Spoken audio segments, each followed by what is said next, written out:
Black& Decker drills commonly experience trigger and reverse switch problems. Before replacing your drill, proper diagnosis can save you time and money. First, ensure your battery is fully charged and outputting correct voltage. An 18-volt battery should read between 18 and 20 volts when healthy. Next, visually inspect the trigger and reverse switch for stuck debris or visible damage. Look for dirt, dust, or broken components that could interfere with operation. Clean the trigger and reverse switch components thoroughly. Remove any dust or debris that could prevent smooth operation. Use compressed air or a small brush for best results.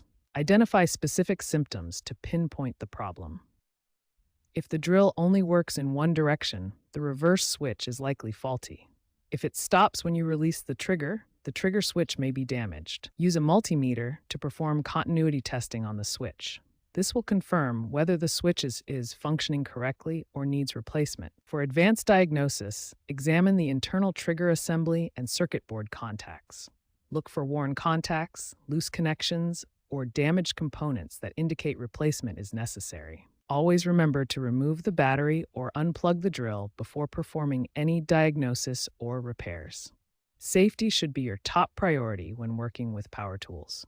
Once you've diagnosed the issue, the first step is to safely disassemble the drill to access the faulty switch and trigger components. Start by cleaning the contacts on the switch. Use a small screwdriver or contact cleaner to remove any dirt, debris, or corrosion from the switch contacts. If cleaning doesn't resolve the issue, you'll need to replace the switch. Replacement parts and guides are readily available online for most Black & Decker drill models. For trigger problems, ensure the battery terminals are clean and making good contact. If the drill loses power in one direction, check for slipping trigger contacts or broken brushes. Carefully reassemble the drill, ensuring all wires are properly connected and not pinched. Take your time to avoid damaging any components during reassembly. Test the drill after reassembly to confirm the repair. Try both forward and reverse directions and check that the trigger responds properly.